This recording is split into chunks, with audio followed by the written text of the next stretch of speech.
right, you guys, we're at the 6:30 mark. I think we can call it. Okay. And last call for any of our guests to grab a bottle of water or anything before we get going. I think so, yeah, there's water. Did you want one, Mark? Where do you have me sitting? You're alive. You can sit with your mom. Oh, right, okay. Look, you guys are wonderful, small group. This is so lovely. If we could What's just up? Oh, Santa? No, you're live. Oh, good, we're live. Hi, everybody. Oh. We are still just transitioning, so we're closing the door. We're bringing the board members up, and we will get started fairly quickly here. We're waiting for Cheryl and Dennis, I guess.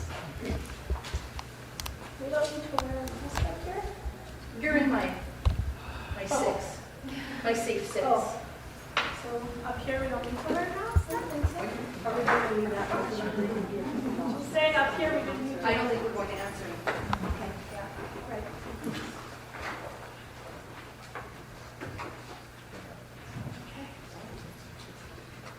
Okay, well, I want to welcome everybody. Can everybody hear me? Yeah. Good, thank you. So we don't have to hand around a dirty mic. So for those who don't know me, I'm Louise Heck, and I am chair for Whispers of Hope. And I have with us Dennis and Cheryl Smith, who joined our board later in the year, in the season. And I have Kim Shalga, who is our coordinator. McClellan. Melissa Shalga. It would be nice if you used a mic for the stream. So Les is suggesting the mic so that the people who are watching live can hear properly. First button on the bottom, once. And if it shows green, All right, am I on the mic? No? Is it green? Do you push the button on the bottom? Maybe there's no battery. No, they we both tested have it all batteries. before. Oh, there we go. There we go. All right, now you can really hear me. Perfect. All right. So I think I was introducing Kim McClellan, who is our secretary / treasurer, and Melissa Shulga, who is our coordinator. Missing from our board this evening is Val Rilcock, who is assisting somebody for a medical thing over in Trail this evening, so she is not with us this evening. So I guess just a little tiny bit of housekeeping. Just to the left of the exit sign here, you'll find a washroom if you need it. There is water in the entry, however, I think people mostly took care of that stuff when they came in. So, all right. Did everybody pick up a package? We have an agenda here. So first off, I would like to have the agenda approved. Can I get a motion to approve the agenda? Okay, Christy, and a seconder, Lorraine. That might be that. Okay, thank you. All right, and then if Kim or Melissa would read the minutes from 2018. Oh, right. Of course I didn't grab a copy. Melissa, this is being streamed, you know. I know. That's getting so quick. So the minutes for our last AGM was May 15th, 2019. We called to order at 7:15 at the Legion Hall. We had board introductions, greetings and announcements. Approval of the agenda was moved by Christy and seconded by Diana Darling. We had a guest speaker, Deb McIntosh, with the Community Harvest Food Bank, Drop-In Center, and Emergency Shelter Program in Castlegar. Minutes from the previous AGM, held May 3rd, 2018, were moved by Ingrid Matheson and seconded by Brandon, and it doesn't have his last name here. I think it's Nicholson. Reports. We had a chair's report by Louise. It was moved by Henny and seconded by Brandon. Again, apologize for the last names there. I don't know if they're needed anyway. Coordinator's report was done and moved by Deb McIntosh, seconded by Ingrid Matheson. We had a financial report read by Christy Wheaton. It was moved by Dave Len and seconded by Lorraine Dick. We then moved on to nominations and elections of new directors. 7 positions needed to be filled. 12 names were put forward and 7 were elected. We had several with a 2-year term, so those would have been elected that night, would have been Kim McClellan, Joe White, Tammy Battersby, Pam Kennedy, Dwayne Foster, Val Rolkoff, and Terry Taggart. 1-year terms, we had Louise Heck and Claudette Harrison. And I believe after that we adjourned. So that would be previous minutes. All right, Tammy, would you like to motion then that, Yeah, I move to accept the minutes as presented. okay, do we have a seconder? Christy, thank you. All right, we've done that. I'm going to give just a little quick talk here, and then we're going to have our speaker come up. So 2019 was a turbulent year for Whispers. However, we pushed forward, working toward a new horizon of hope and belonging for all. We could not do this alone. We would like to gratefully acknowledge the contributions of the Gospel Chapel for the use of their kitchen, and the Holy Trinity Anglican Church for the use of their kitchen and hall to serve meals, and to the food bank for their hand in supplying us with some of the contents of our daily lunches while waiting for our kitchen to open. And to our community members who stood by us and continue to donate and contribute in so many ways, thank you. As for the turbulence, several turnovers of board members, a rocky landing with the warming center continuing beyond our funding, and finally closing on a rainy day in August. Despite the challenges we faced, we know that others encountered so many more in their daily search for shelter, hope, and acceptance. We are proud of what we do and grateful for the opportunity to be a part of a larger community of caring groups and individuals. Thank you.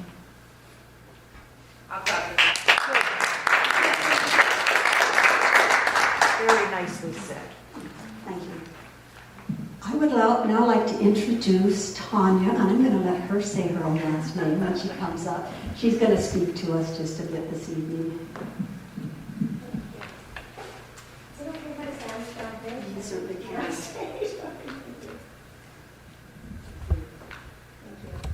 Hi everyone, my name is Tanya Robitaille.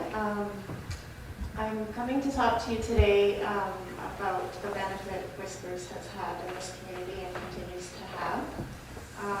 This summer I worked for Coins. I was the Aboriginal Health Coordinator, and now I work in mental health virtual care clinic with Providence Health. So I work a lot of outreach with our marginalized people and unhoused people in this community. In the summer, Coins collaborated with Boundary Family Services, and we did a count of the unhoused people in the community, and we had a solid count of 32 people. We were surprised to learn that despite a lot of opinion in this town, many of them are long-term residents of the town. And out of the 32 people, 11 self-identified as being First Nations or Métis, and out of those 32 people, we had 10 children under the age of 18. So for these people in particular, Whispers is an indispensable service to them because they're people that don't necessarily benefit from the food bank because they don't have access to refrigeration, they don't have access to cooking facilities. So to have these lunches delivered to them every day is just something they really look forward to, and very touching when we pull up in the outreach van for children to come running because they're hungry. You know, it's not something that we should be seeing in Canada, as far as I'm concerned. And that being said, there's more people that weren't counted because we were unable to count people that are couch surfing, people that are living on the periphery in campers and cars. So we know that there's many, many more people that are depending on Whispers every day to eat. We have entire families with babies, and we still have a gap on weekends because Whispers does a wonderful service during the week, but there's still people hungry on weekends. So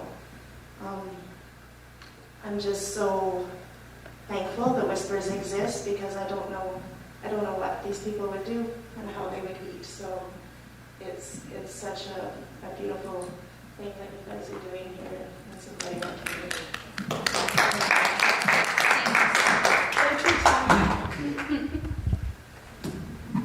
Thank you, Tanya. All right.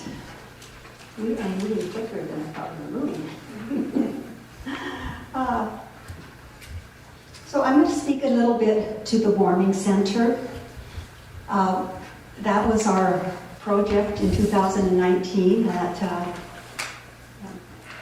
I'm sure everybody heard, plenty about it. So in late 2018, Whispers of Hope took on the administration of the Warming Center for the 2019 winter. Initially, we agreed to provide a warm space similar to a coffee shop environment to complement a motel shelter model, which was to be operated by another organization in town. The motel project did not go forward, and it was winter with no shelter, so it began. Whispers agreed to become the administrative body and to hold a contract with BC Housing. There was a group of community volunteers to oversee the daily operations. The idea was that the group would form a nonprofit eventually and look at affordable housing in the boundary. When that did not happen, Whispers took a more direct role. We were grateful for the space provided by the Weeds Group for us to operate the Warming Center from January through July, and to BC Housing for the funding. It was not without challenges. Some neighbors were concerned and some behaviors inappropriate. However, over the course of the winter, the center ran with a minimum of 2 staff, 24 hours daily. Wages paid to those staff were spent almost entirely in our community. And during that time, we were able to provide staff with first aid, including mental health first aid, conflict resolution, naloxone training, harm reduction, trauma-informed practice, and supportive goal setting for clients. We were able to partner with interior health, mental health, and substance use and use and abuse, and anchors to provide on-site services to our guests. Staff were able to assist several guests in obtaining their ID and social insurance numbers, and a few guests found part-time employment. The benefits to our community were evident in our downtown core, parks and riverbanks. Our organization had witnessed many of our guests struggle to survive over recent years, and nearing the end of our tenancy, began to witness the emergence of their creativity in art, music, gardening, and mechanical projects. Some took the big step to pursue medical support to address their health issues, and we saw this as an indication of stability in their lives. Since that time, Whispers has become a part of a community service agencies group comprising of RCMP, Mental Health, Boundary Family Services, the City of Grand Forks, and other like agencies, which was established to explore some solutions to our staggering homelessness and other social issues here in Grand Forks. So that is kind of just an overview of the Warming Center. And thank you.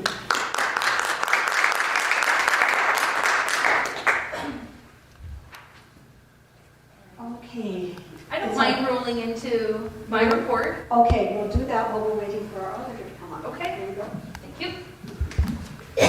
Now, Les, if you're willing to change slides for me. Sure, just stand in one position while I do this. Oh, okay. Just give me a second here to set up. No problem.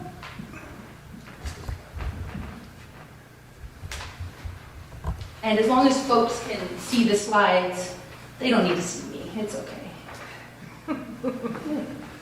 And pardon my notes. I normally do try to do more off the cuff or wherever I can, but like I said, 2019 feels a world away, and so much happened. So I'm going to try and give some highlights of what we went through, and yeah, try and sum it up as best as possible.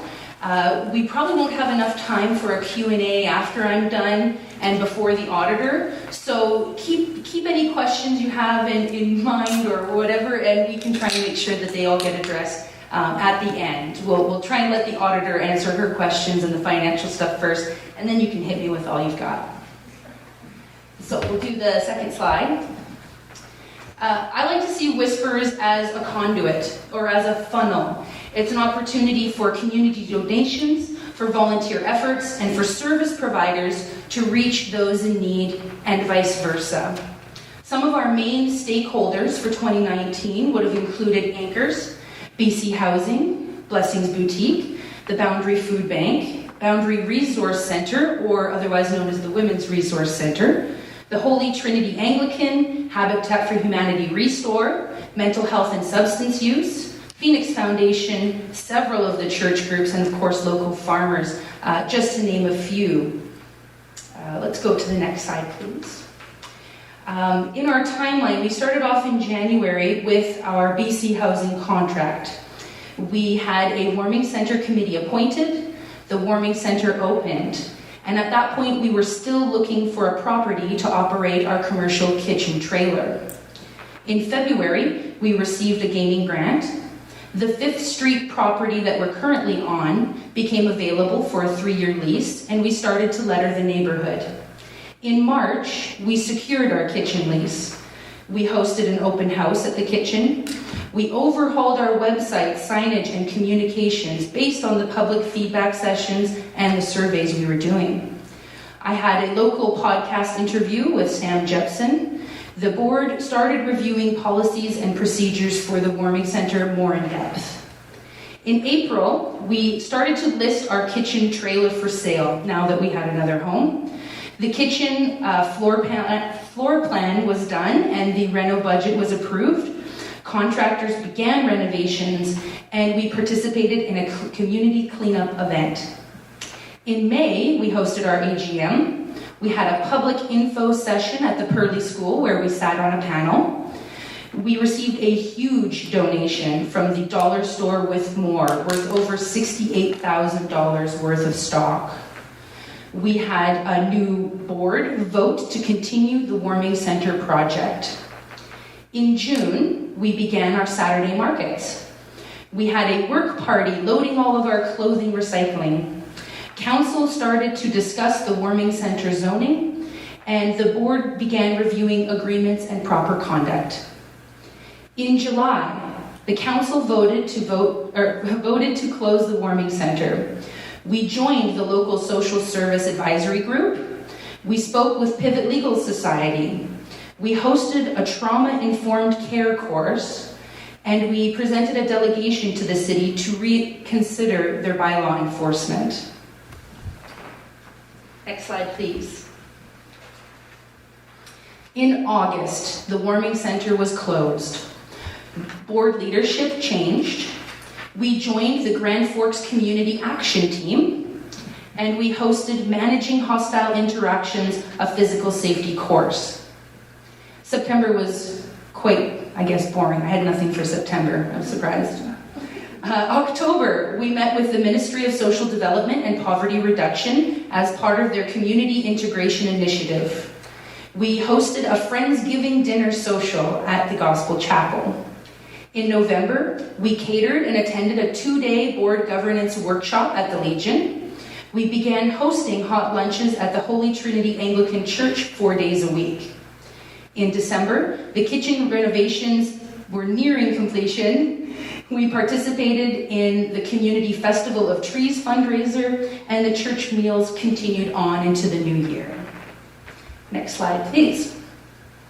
The warming center was, of course, our biggest and most different project we had undertaken.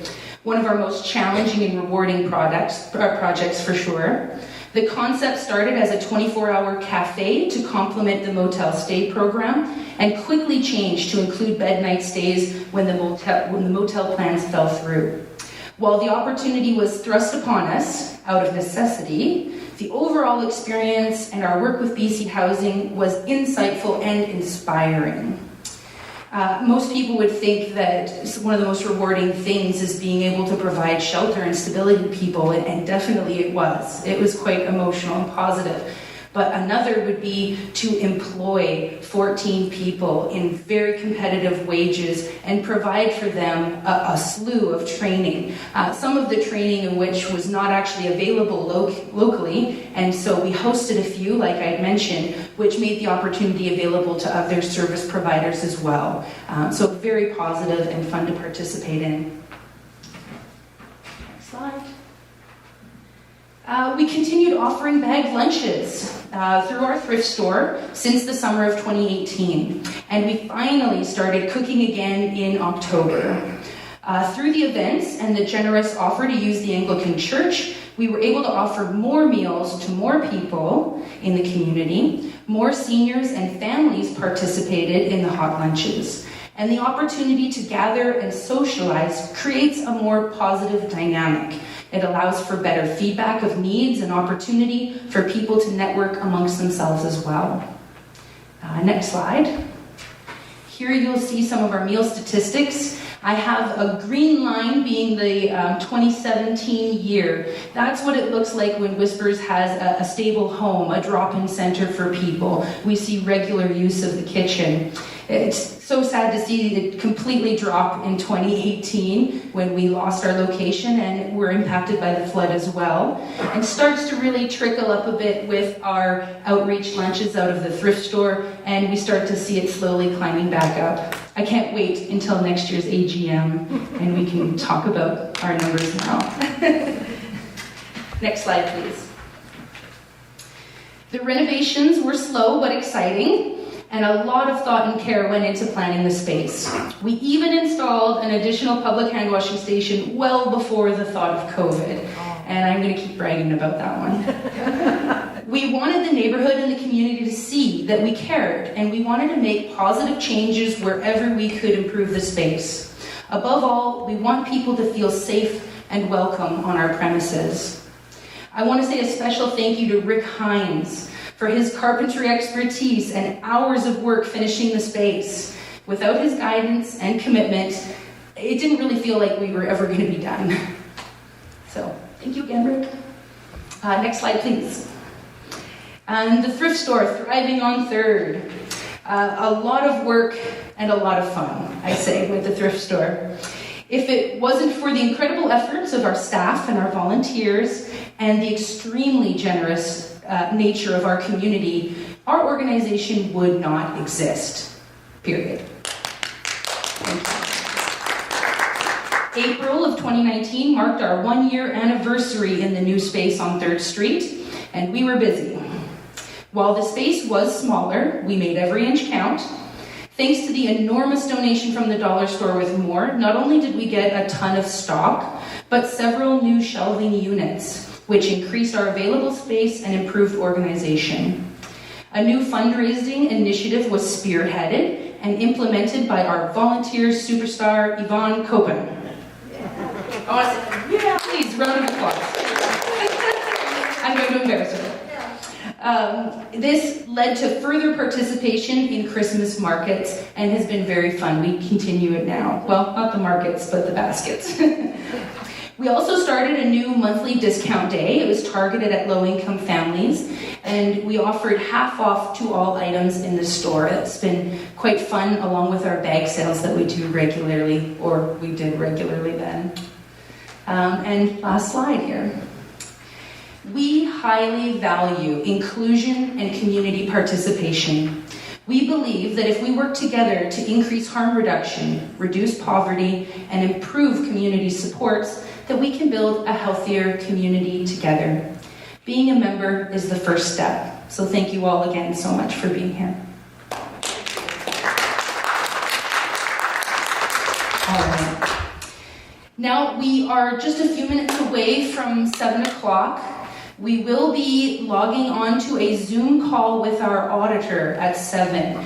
So we're probably going to take the time to do a brief recess for people while we kind of work on the technical stuff, getting our sound set up and everything. And this is the real meat and potatoes. The auditor's report is really the big body of work that we were waiting to be done in order to host our meeting tonight. So we're excited that the auditor was available to do this. And I hope we don't put you to sleep through it because it's a little dry, but you know. Thank you all, guys.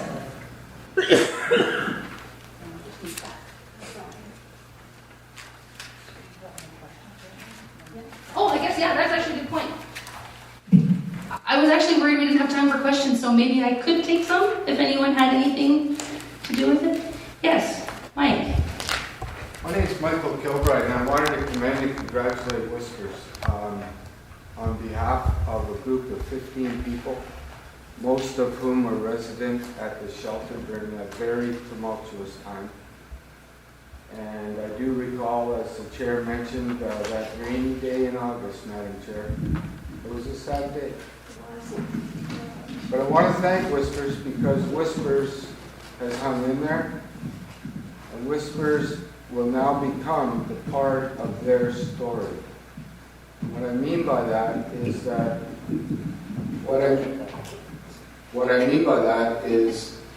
as Miss Melissa said, we fought like hell to keep that warming center open. We went to Pivot, we went to the BC Civil Liberties Society, and the BC Civil Liberties Society put the city on notice, thank you, to the efforts of the organization. But still the shelter closed. And we kept pushing, regardless of the differences between any of us in this room. We're all in this for the betterment of the community. We all agree to that. Insofar as that we may have different dreams, we all sleep in the same bed of humanity, and we're all in this in support of these victims. And I'm proud to announce that just after that shelter closed, your former chair and I took it upon ourselves to keep this fight going. And we responded to the BC Human Rights Tribunal. And the chairperson of the BC Human Rights Tribunal, Ms. Diana Jesevit, has responded to this in person. And she's duly committed to walking that complaint through its channels. And I don't want it to belabor it a lot, but I cannot thank Lorraine enough. She was in there helping. And Lorraine has paid a cost publicly that I think should not be distributed in public forums where we're all asked to speak civilly. But in the sum of things, you'll find that as of tomorrow, our local boy, Alex Allen, who now works for, Easy Rock in Trail, he's about to commence telling that story, your story, the victim's story, and the story of this community. He's a local boy. He has love for his hood. He's going to tell the story of an unimaginable situation that we all here among us have been a party to and witnessed in real time. And that story is going to be continued to be told around the world. And what we witnessed here last week to do with the fire is but mere confirmation and corroboration of what levels and lengths this community will go to drive out and burn these homeless and marginalized people out of the community. So thank you for being a part of that journey. As we speak, as a result of an effort that your former chair and I launched a couple of weeks ago since that fire, I'm pleased. You know, Mike, I'm sorry, I really want to interrupt. Okay. Our AGM is about 2019. Okay. And I do appreciate your passion. Okay. Unfortunately, that is a place where we did split roads, you know? We can definitely relate to that, But what you I know, want- feeling of injustice and everything. All I want to conclude with is we are making great measures. As of last Saturday night, on a private funding basis, there was no homeless people on the streets in this city. And local people, not your government, are coming to the table through an organization and a church locally. And we are all locally funding this. And I didn't really know, but I want to pay some credibility to this motel program that I didn't hear about. Because given what I'm looking at now, I think that would have been a very good economical solution. And it's unfortunate that Whispers didn't get to pursue it. So thank you very much. Keep up the good work. And keep working for those victims. And God bless you. Thank you so much. And just thank you for your passion and for everything. And I apologize to have cut in. It's just, I'd like to stick to questions about 2019. I do appreciate your efforts so completely. If there are any others. All right, we're at 7 o'clock. We're going to take our brief intermission so that we can get connected with our auditor in about 5, hopefully, maybe 10 minutes. It should be smooth sailing. So feel free to walk around, have a break. I have some water out there in bottles. And thank you all again for your patience. Okay. But I don't think that's... No, it's not possible. It's not necessary. No. Yep. They're just going to have to pay attention and listen real hard and... Yeah. Love numbers. I can, like, if I turn my video, can you guys see me? I can't see anything on your end, but... You can. You can't see us, but we can see you, so... Okay, that's okay. So, I'm good to go then? I think you're good. Yep. Okay, so thank you for having me. My name is Ashley Ruggiero. I'm a senior manager in the Trail office with Brett Thornton. And thank you for having us here tonight to present the audit. If there's any questions, you can stop me along the way. I might have trouble hearing you. You might need to pass through Melissa if that works. But if you do have any questions, stop me, or we can answer any questions at the end. So if everyone has the statements in front of them, I'll just get you to flip to page 1. It's just 2 pages in, just after the table of contents. I'll just take you through the auditor's report fairly briefly, just let you know some of the highlights of it. So what we've done is we've audited the financial statements of Whispers of Hope Benevolence Association, which comprises the statement of financial position as at December 31st, 2019, December 31st, 2018, and January 1st, 2018, as this was a first-year audit. So the statements of operations, changes in net assets, and cash flows are also included. And those other schedules are just at December 31st for 2019 and 2018. So the only one statement has the 3-year columns on it. And the second paragraph in there says, our opinion, except for the effects of the matter described in the basis for qualification, our audit in all material respects the financial position of the society as at December 31st, 2019, and its results of operations and cash flows present fairly. So the basis for qualification is the third paragraph, and this is a very common qualification for not-for-profit organizations that have donations. So basically what the next 2 paragraphs walk through is just that we can only audit what's there, and we can't audit what's not recorded. So it's not saying that there is errors, it's just saying we audited what is there, and what is there, we didn't find any errors. Yeah, like I said, it's a very common qualification for organizations that have donation revenue. The other matter paragraph at the bottom just says that Schedule 1 and 2 are presented for information, more or less, and they're unaudited schedules. They just break down the statement of operations into more detail to provide you with more information. So page 2 is just walks through some of the responsibilities of those charged with governance, management, and us as the auditor. Just very briefly, I won't read the whole page, there's a lot of words there, but management is responsible for the preparation and fair presentation of the financial statements in accordance with Canadian accounting standards for not-for-profit organizations. And we as the auditors, our objective is to obtain reasonable assurance about whether the financial statements as a whole are free from material misstatements, whether due to fraud or error, and to issue our audit report, which is what we just went through. So there's a lot more responsibilities that are there, but I won't bore you with those details. So on to page 3 with the first page that has some numbers on it.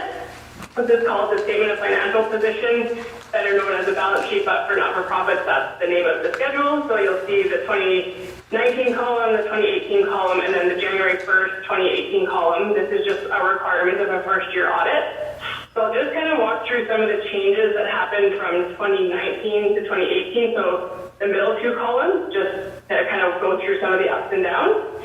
So cash is the first item there. Note 3 will provide a little bit more more detail, but basically the cash balance of about 20,000 had decreased 25,000 from the previous year, and this was mostly due to the purchase of assets during the year. And there was a slight cash that the society received from operations in the year. The next line is accounts receivable, so the balance of 15,000. This is owing from BC Housing as they're covering the cost of the audit. So you'll see 15,000 there and also 15,000 of additional accounts payable. So these are items that would be unusual compared to the previous year. The prepaid amount there of 2,700 is prepaid rent. And the last item there is the tangible capital assets, and that is your things that you have that you can physically touch and see. So the increase was about 27,000 from the prior year, and that included purchases of 35,000, less amortization of those assets of about 7,600. And those additions were significantly leasehold improvements in the year. So the society has about just shy of 102,000 of assets. And then on the liability side, again, the big jump from the 3,000 in 2018 to the 23 is that 15,000 for the audit. Other than that, it's just trade accounts payable. So the surplus of 77 we'll go through the next couple pages, and then total kind of net assets of the society is 101,000. Kind of in a for-profit organization, you think of this as the kind of profit or the accumulated surplus over the time. So that's a good, healthy balance. So if you're following along, I'll actually get you to flip all the way to the second last page, and it just shows better detail of the breakdown of the statement of operations. Let's make sure everyone's there before I move on. So this is the community kitchen and thrift store. It doesn't include the warming center, that's on the next page, so we'll just go through this one first and then we'll flip to the next one. So donations of 180, just shy of 188,000. So that increase of about 102,000. Lots of changes this year. So part of this was due to the in-kind donation from the dollar store. So that was 68,000. There was an increase in Thrift Store donations themselves of about 21,000, and then 17,000 was received from Boundary Emergency and Transition Housing Society. So the remaining money that they had when they wound up was transferred to the society. So all of those things account for that increase. For grants, the next line is about 59,000, increase of about 18 over the prior year. A significant portion of this increase is due to the Red Cross flood relief of about 14,450. So total revenue of 247,000. The expenses, most of them are very comparable. The gifts in kind directly offset the dollar store revenue increase. It was an in kind, so we recorded as a revenue and an expense. And then the rent is up about 10,000, and this was due to moving locations and rental increases. And the last one that's just a little bit higher than expected or than prior year would be the wages and benefits of about 14,000. So then the total is pretty much a break even, a tiny loss of about $164. So on to the next page is Schedule 2. So this is the warming center, and this one's set up a little bit different. So you're looking at the 2019 budget column and the 2019 actual because there was no comparative. So I'll just kind of go through some of the changes compared to budget. So the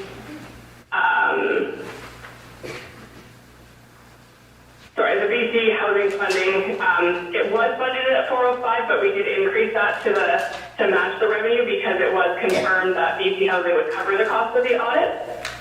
So that is increased on both sides. So the education and training, a little bit over budget. Some of that was received, but it was actually transferred back to the other schedule as the training was done for Whispers of Hope staff. So that was an adjustment done. And then the insurance was under budget by about 6,000, and this was just over budgeted, offset by basically rent not being budgeted enough for. And the last one, shelter supplies, was over budget by about 28,000. But this is in line with the underspending on wages after volunteer coordinator position ended. So Whispers used funds to provide better meals and supplies. So the other schedules, so the statement of operations just adds those two schedules together. So I'm back on schedule 4. So that just shows an overall of how the two schedules come together. There's no items that we didn't go through that wouldn't be on either of those two schedules that don't end up on the statement of operations. So there's also quite a few notes in the back pages, but most of those are, again, they're just required for audit purposes. Lots of good information, but nothing really significant to bring to the attention of,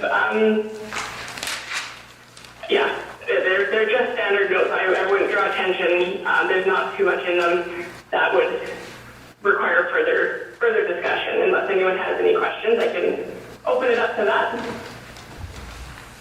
thank you so much, Ashley. I do have the opportunity to walk around to anyone that may have any specific questions for Ashley. I'm not seeing anything so far. Okay, sorry, Martin, I'll come closer to you so Ashley can hear. Yes. I was wondering, is there any opportunity in accounting for the inclusion of in-kind donations of services? This would be volunteer hours. Could those possibly be included as in-kind gifts so that we would have an understanding of our actual costs?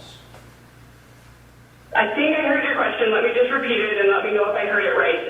You're asking if there's other contributed services and if the cost of those are included in the statement? Or can they be? Or yes, he's wondering if they could be to clearly show the value of those volunteer hours or that donated service time.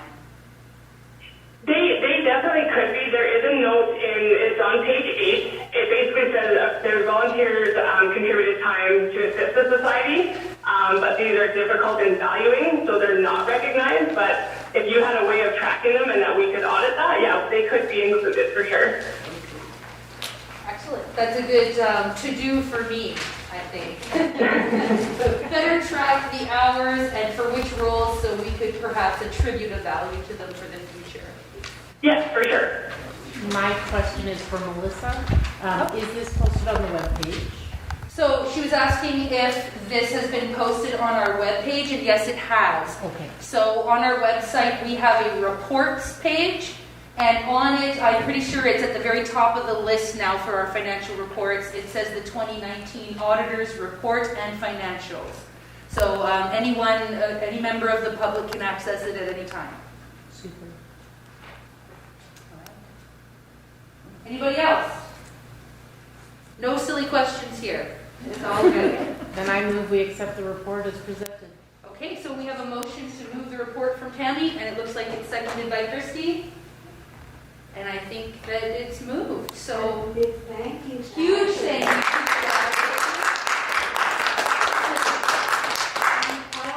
Yes, thank you, everyone. And a big thanks to Christy and Melissa. I know that in a COVID year, your first year audit, this would probably did not go as you expected, but we made it through, and thank you so much for your help and for answering all of our emails and everything. So, Well, thank you. You made us not so afraid of audits, I think, because that was pretty great. so that's good. So thank you. I think you have one more question up there. I heard somebody. Anything else? Any questions? Was there somebody? I just wanted to say also a huge thank you to Christy, Of not so course. quickly in getting all those numbers in order and, Honestly, I honestly see you as this like hidden behemoth for us. You do so much and you provide a lot of guidance, and really we would be lost through all of this these last few years without you. So thank you so much. All right, Ashley, with that, I believe we'll let you go, and thank you so much for your time and all your work. Yeah, you bet. You guys have a good meeting, and we'll talk soon. Thank you. Thank you.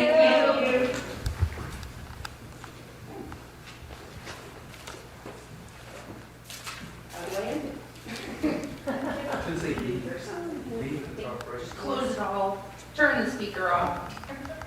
Good now.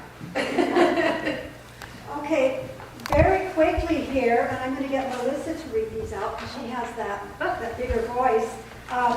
We have a few little pieces that we wanted to change to our bylaws.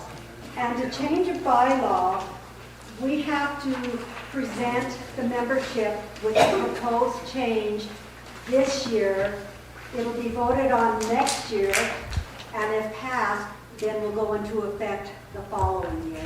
So this is not just a real, we're just going to change this. It's like a 2-year process to do that. So I'm going to get Melissa to read what the change is proposed to be, and then we're going to get on with our elections, and we'll have Christopher come up and, yes? Does it say that? Because I've been at other AGMs and other times where you propose and then the membership votes on that, and then when we file the AGM report, at that time you're able to make any of the changes or anything that you've done to the society's thing. I have never ever heard that you have to wait in a year. Is that new? I don't know if it's new. I did see that wording in particular in our constitution and bylaws. Because At some point. we have not done that in the past. We have though. Yes. We waited 2 years? Yes. Yeah. Yes. Okay. So- is it a society's thing as far as? It might not be a society's thing. It might have been something that we specifically. So just to reiterate, in case you didn't hear, we do have some proposed changes to our bylaws. And is something that may not be typical to other societies, but something that we have done in the past is they get their first reading 1 year, and then we wait a full year to do the second reading and to do the vote on it. So I know it's something we've done in the past. I feel like I found the wording around it in our constitution, but perhaps it's something that we need to be taking a look at. Because I agree, it's quite waiting years to do things. It's quite frustrating. Yeah. So one of the proposed changes was to a section number 2 in our constitution bylaws under membership. We would like to include that membership would be terminated upon opposition to the constitution and or non-compliance with the society's bylaws. Really, what this is doing is reiterating a previous section of the membership which says that you must agree with the Constitution and comply with the bylaws. So we are of the feeling that if one cannot do that basic responsibility, that they should have their membership be revoked. So again, we're not voting on that this year. This is something that we will be introducing the following year. So there's a lot of opportunity for feedback on that one. Second one that we would be changing is actually a totally new thing that we'd be including. This is under Meetings of the Members, Part 3, number 15. Nominations for board positions shall be received in writing 4 weeks out from the determined general meeting date and no later than 2 weeks before the determined general meeting date. Nominees will be asked to provide a short public statement directed to the membership as to their interest in the position. So the background of this is that it's very difficult for us to really understand who a lot of these potential board members are, what their interests, what their qualifications are, and it's challenging for us. It's also challenging for the membership to know. So we're hoping this will give an opportunity for people to not only reach out in advance, but for us to get to know them and then members to make an informed vote at the meeting once they have an opportunity to really hear what they're about, maybe even ask some questions and get to know them. So we're feeling like this would be a more positive move for us. Yeah. Any questions about them right now? Okay. Well, thank you so much for that. And I think that's it for the proposed bylaw changes. I think so. I think we can open up an election now. Thank you. So we'll be moving on to an election. Now, really, we're just going to be taking nominations for board positions. We've asked Christopher Stevenson to help us be our election officer. Really, we have about 8 positions available out of 9. Val Rolkoff is the only person for sure doing her 2-year term and carrying over. So at this point, we're not sure that there is 8 people to fill all those positions, in which case a vote will not be necessary. Those people will just be acclimated and put onto the board automatically. We will ask Chris to step up and receive the nominations, and perhaps maybe read out some of the rules, or do you want to? You don't have to. I think it's so simple, right? Do you want to use them? Yeah. Okay. There we go.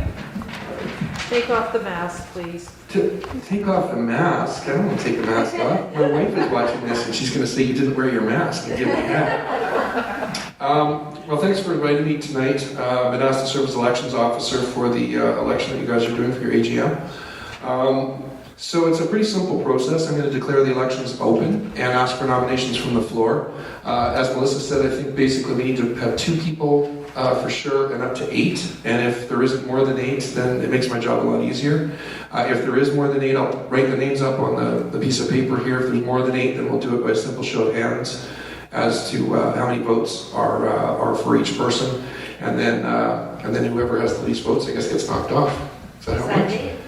Unless you refuse to concede, in which case we may have to hang around a little longer. That seems to be the way to do things nowadays, doesn't it? We'll be here for weeks. All right, so I'm going to declare the election, or the nominations open. So what we'll do is if you have a nomination that you want to nominate somebody, just please yell that name out. And then, should I just ask the person if they stand or not at that point, or do it first and then? We're casual, it's fine. Okay. I think so. They just have to agree to the position. There are 2 people that aren't present that have written and sent in letters to accept a nomination if they're... I'm going to wait and hear from the floor and then I'll make some nominations. Okay, so I'm going to do it 3 times. I'm going to call for nominations from the floor for positions on the board. Christy? Louise Hack? You accept?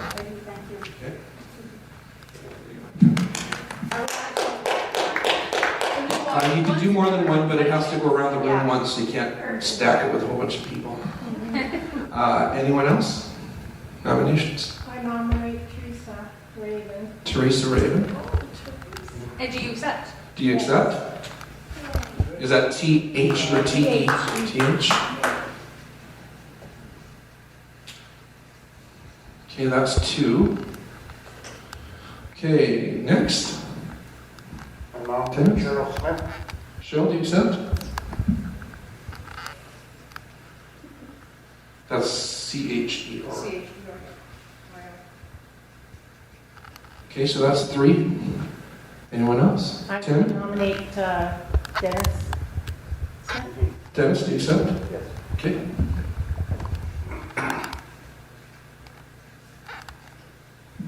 Ditto mark smirk. Anyone else?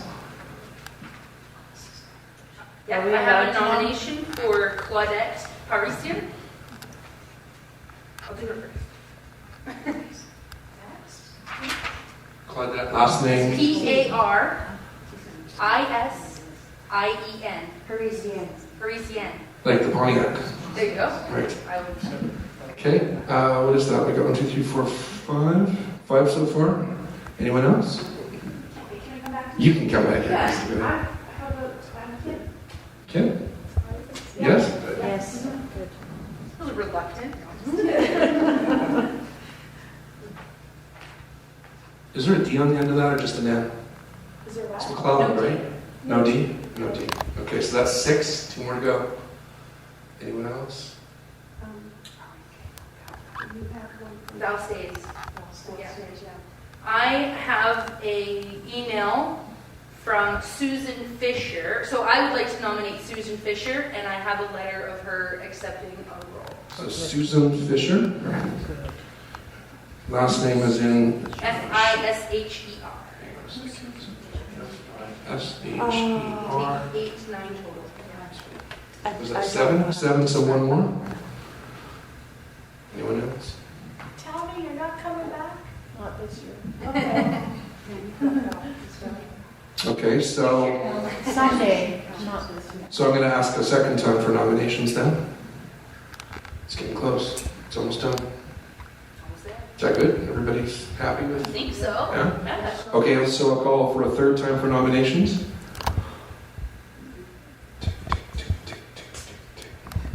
Okay, hearing none, then I'll call it closed. And you have 7 directors on your board. Nicely done. Thank you. Thank you to all of you. Super easy. Thank you. Thank you, Christopher. All right, I don't know, is there anything else left on our agenda? Do you want to, Melissa? Martin, did you want something? Oh, yes, how about I Read the fine print.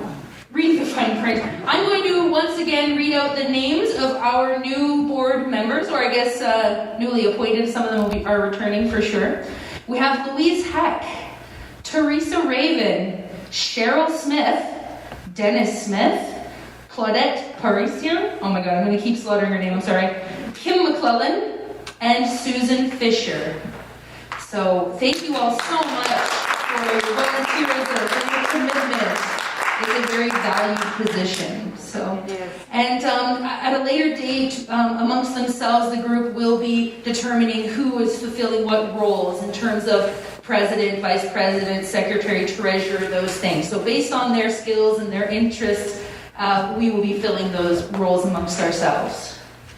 So, yeah, and I think that's it. Oh my god, I think this is going to go down in the history books as the quickest and simplest AGM we've ever had. So let's keep it that way, you guys. And thank you again so much for your time. Please do reach out to us if this all kind of sits in and you have a burning question you weren't able to ask. Anyone online, if there's a question that wasn't asked and you're really interested, please reach out to us. We are always open to that. So we have an email address, whispers.hope@hotmail.com. That's the way you can reach the board directly. So, if you don't want to talk to me, if you got a problem with me, you can talk to the board. Otherwise, you could reach out to myself as well, whispers.coordinator@gmail.com. So, thank you all again. Please drive safe, and I look forward to working with you all more. Cheers. Thank you.